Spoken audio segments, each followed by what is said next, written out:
சமுதாயத்தின் நம்பிக்கை மாத இதழ் அப்பா பதிப்பகம் இணைந்து வழங்கும் நேர்மையாளர் சகாயம் IAS அவர்களின் அனுபவ பதிவில் கடைசி தரையில் கண்டாங்கி சேலை சென்னை புத்தக கண்காட்சியில் விற்பனையாகிக் கொண்டிருக்கிறது.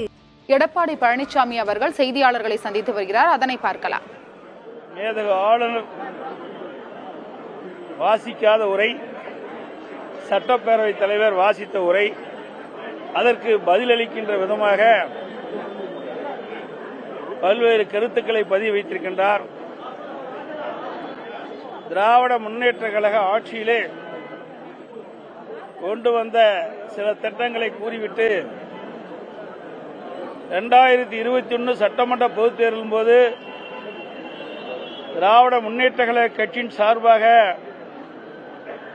அறிவிக்கப்பட்ட தேர்தல் அறிவிப்புகள், அதில் ஒரு சுமார் 20% அறிவிப்புகள் தான் நிறைவேற்றப்பட்டிருக்கின்றன. இன்னும் 80% அறிவிப்புகள் நிறைவேற்றப்படவில்லை. நான் அதை மேதகு ஆளுநர் உரை அதில் கலந்து கொண்டு பேசுகின்ற பொழுது சில அறிவிப்புகளை சுட்டிக்காட்டினேன். 565 அறிவிப்புகளில் முக்கியமான அறிவிப்பு கூட இதுவரை நீங்கள் நிறைவேற்றப்படவில்லை. அதில் முக்கியமானது ஒன்று, நீட் தேர்வு ரத்து செய்யப்படும், நீட் தேர்வில் தமிழ்நாட்டிற்கு விதிவிலக்கு பெற்றுத் தரப்படும் என்ற ஒரு முக்கிய அறிவிப்பு. தமிழ்நாடு முழுவதும் திரு ஸ்டாலின் அவர்களும் திரு உதயநிதி அவர்களும் தேர்தல் பொதுக்கூட்டத்தில் பேசுகின்ற பொழுது, திராவிட முன்னேற்ற கழகம் ஆட்சிக்கு வந்தவுடன் நீட் தேர்வு ரத்து செய்யப்படும் என்று. நேற்றைய தினம் நான் சட்டமன்றத்திலே பேசுகின்ற பொழுது, எப்பொழுது நீட் தேர்வில் நீங்கள் ரத்து செய்வீர்கள்? திராவிட முன்னேற்ற கழகம் ஆட்சி அமைந்து 4 ஆண்டு காலம் முன்னோடிவிட்டது. எஞ்சியது இன்னும் ஓராண்டு காலமாக மீதி உள்ளது. எப்பொழுது இந்த நீட் தேர்வு ரத்து செய்யப்படும் என்ற கேள்விக்கு முதலமைச்சர் அவர்கள் பதிலளித்தார், எங்களிடத்தில் ஒன்றும் கிடையாது, நீதிமன்றத்தில் வழக்கு இருக்கின்றது, இது மத்திய அரசு நினைத்தால்தான் நீட் தேர்வு ரத்து செய்யப்படும் என்ற ஒரு அறிவிப்பை வெளியிட்டு விட்டார்.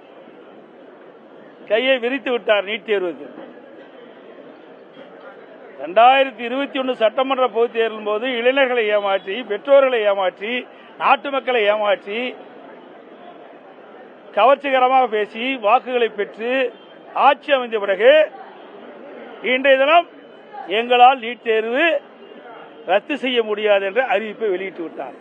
நாங்கள் அப்பொழுதே சொன்னோம், இது நீதிமன்றத்தில் இருக்கின்றது, இது மத்திய அரசு நினைத்தால்தான் நீட் தேர்வை ரத்து செய்ய முடியும் என்று. அப்பொழுதெல்லாம் எங்களை ஏளனமாக பேசிய முதலமைச்சர் நேற்று தினம் அவரே நீட் தேர்வை ரத்து செய்ய முடியாது என்று அறிவிப்பை வெளியிட்டு விட்டார். இதுதான் திமுகவுடைய இரட்டை வேடம். அதோடு நிறைய அறிவிப்புகள் நேற்றைய தினம் எல்லாம் சட்டமன்றத்தில் நான் பேசினேன். அதற்கு எந்த பதிலும் கொடுக்கவில்லை இன்றைய தினம். அதோடு விலைவாசி விண்ணை முட்டுகின்ற அளவுக்கு உயர்ந்து விட்டது. ஏழைகள் படுகின்ற துன்பத்தை இந்த அரசு கண்டுகொள்ளவில்லை. அரிசி விலை 2021 ஆண்டு 35 ரூபாயிலிருந்து 45 வரைக்கும் பல்வேறு ரகமான அரிசிகள் விற்பனை செய்யப்பட்டன. இன்றைய தினம் 70 ரூபாயிலிருந்து 85 ரூபாய் வரைக்கும் ரகத்துக்கு தக்கவாறு அரிசி விலை உயர்ந்திருக்கின்றது. எண்ணெய் விலை உயர்ந்திருக்கின்றது, பருப்பு விலை உயர்ந்திருக்கின்றது, பூண்டு விலை 400% உயர்ந்திருக்கின்றது. இதையெல்லாம் சுட்டிக்காட்டினேன். அதற்கு முதலமைச்சரிலிருந்து எந்த பதிலும் வரவில்லை. அதோட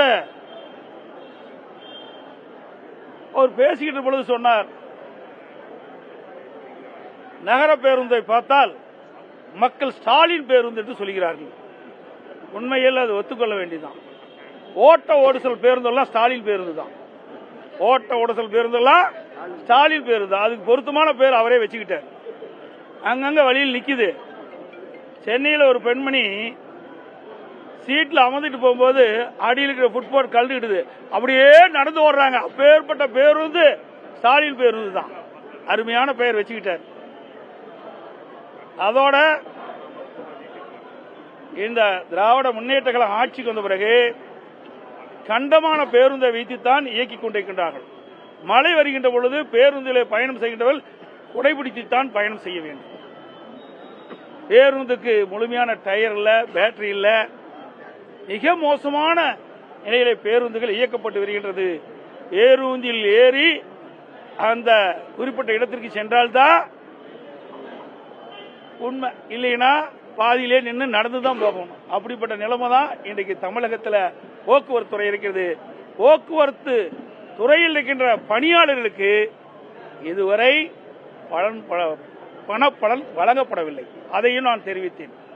1,00,000 தொழிலாளர்களுக்கு மேலாக அதில் பாதிக்கப்படுகிறார்கள். திராவிட முன்னேற்ற கழகம் ஆட்சிக்கு வந்தவுடன் போக்குவரத்து தொழிலாளர் அனைவருக்கும் பாக்கி நிலுவையில் உள்ள பணப்பலன் வழங்கப்படும் என்ற அறிவிப்பை 2021 சட்டமன்ற பொதுத்தேர்தல் அறிவிச்சாங்க.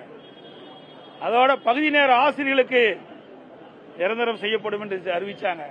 இப்படி பல அறிவிப்புகள் எதுவுமே நிறைவேற்றல. அதுக்கெல்லாம் பதிலும் இல்லை. எல்லாவற்றுக்கும் மேல அடிக்கடி சொல்றது 1000 ரூபாய் கொடுத்துட்டாங்க உரிமை தொகை, 1000 ரூபாய் கொடுத்துட்டு உரிமை தொகை. மகளிர் எல்லாம் கட்டணமில்லாமல் பேருந்து பயணம் செய்யறாங்க. அறிவிப்புல என்ன? அனைத்து நகர பேருந்துகளிலும் பெண்கள் கட்டணமில்லாமல் பயணம் செய்யலாம் என்று தேர்தல் அறிவிப்பு. வெற்றி பெற வரைக்கும் அந்த அறிவிப்பு இருந்தது. வெற்றி பெற்ற பிறகு அப்படி அந்தர் பல்ட்டி அடிச்சு பஸ்ஸுக்கு முன்னாடியும் பின்னாடியும் லிப்ஸ்டிக் அடிச்சு பிங்க் கலர் அடிச்சு அந்த பேருந்துல மகளிர் ஏறினா தான் கட்டணம் இல்லாம பயணம் செய்யலாம். இதுதான் திமுக அரசுடைய சாதனை. அதுவும் 1000 ரூபாய் கொடுத்தோம், 1000 ரூபாய் கொடுத்தோம் எப்பொழுது பார்த்தாலும் சொல்லுகிறார். வருமானத்தை அரசு வருவாயை அதிகரிச்சு 1000 ரூபாய் கொடுத்தா பரவாயில்ல, கடனை வாங்கி கொடுக்கிறார். வெளியில பல்வேறு வகையில கடனை வாங்கி இந்த 1000 உரிமை தொகை கொடுக்கிறார். இப்படியே கடன் வாங்கிட்டு இருந்தா இந்த கடனை எப்பொழுது திருப்பி செலுத்த முடியும்? அதுக்கும் பதில் கிடையாது. கடன் வாங்கறதுக்கு சக்தி இருக்குதான். எவ்வளவு அழகான பதில். யாரு வேணாலும் இங்க இருக்கிற நிருபர்கள் கூட முதலமைச்சரானா கடன் வாங்கி பணம் கொடுத்துட்டு போலாம். இங்க இருக்கிற மக்கள் யார் முதலமைச்சரானாலும் கடன் வாங்கி வெளியில மக்களுக்கு பணம் கொடுப்பது ஒரு பெரிய விஷயம் இல்லை. அரசு வருவாயை பெருக்கி அதில் வருகின்ற வருமானத்தை வைத்து மக்களுக்கு உதவி செய்தா ஒரு பாராட்டலாம்.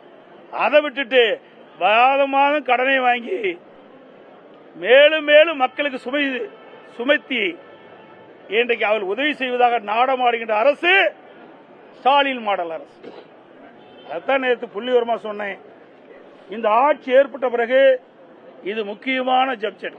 நேற்றைய தினமே நான் பேசுறேன் உங்ககிட்ட. நீங்க பாத்தீங்கன்னா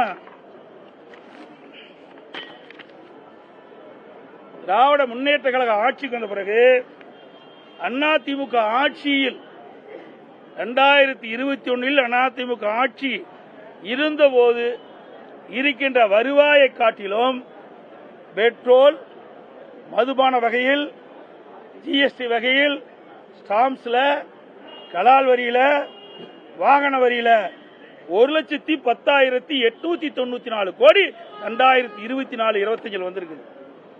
2021 அதிமுக ஆட்சியில் இருந்த வருவாயை விட 2024-25 திராவிட முன்னேற்ற கழக ஆட்சியில் 1,10,894 கோடி வருமானம் வந்திருக்குது. அப்படி வருமானம் வருகின்ற பொழுது எதுக்கு நீங்க கடன் வாங்கி இந்த மகளிருக்கு உதவி தொகை கொடுக்குறீங்க? இந்த பணமெல்லாம் எங்க போச்சு? அது மட்டுமல்ல, மைய அரசினுடைய பகிர்வு வேற இருக்குது. அதுல கிட்டத்தட்ட 24,830 ரூபாய் வருது. எல்லாம் சேர்த்து தான் 1,10,000 கோடி. அதோட கடன் திராவிட முன்னேற்ற கழக ஆட்சிக்கு வந்து இந்த 4 ஆண்டுகள 3,53,394 கோடி கடன் வாங்கிட்டாங்க. ஒரு பக்கம் கடனை வாங்கிட்டாங்க, ஒரு பக்கம் அரசுக்கு வருவாயும் கூடுதலா வருது. அப்படி வாங்கும்போது வருவாய் கூடுதலா 1,10,894, கடன் 3,53,394, ரெண்டையும் கூட்டினா 4,64,288 கோடி ரூபாய். இவ்வளவு வந்து என்ன பெரிய திட்டத்தை கொண்டு வந்து தமிழ்நாட்டு மக்களுக்கு நிறைவேற்றுகிறீங்க? எதுவுமே இல்லையே, எந்த ஒரு பெரிய திட்டமும் இல்லையே. இது எப்படி இந்த கடனை திருப்பி செலுத்த போறீங்க? மூலதன செலவும் மிக குறைவு, வெறும் 17,000 தான். அண்ணன் 2021க்கும் 2024-25க்கும் வெறும் 17,000 கோடி தான் கூடுதலா மூலதன செலவு செய்யறாங்க. அப்போ வருமானம் குறைவு.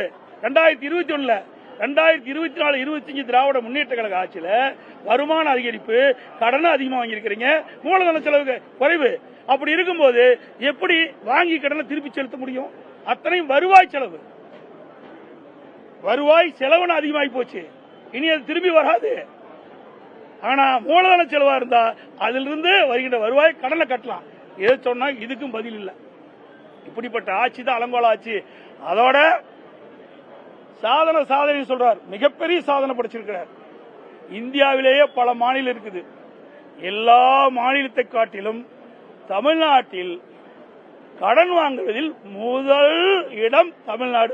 இதுதான் சாதனை. கடன் வாங்குவதில் முதலிடம் வைக்கின்றது தமிழ்நாடு. தேசத்தின் நம்பிக்கை மாத இதழ் அப்பா பதிப்பகம் இணைந்து வழங்கும் நேர்மையாளர் சகாயம் ஐஏஎஸ் அவர்களின் அனுபவ பதிவில் கடைசி தரையில் கண்டாங்கி சேலை சென்னை புத்தக கண்காட்சியில் விற்பனையாகிக் கொண்டிருக்கிறது.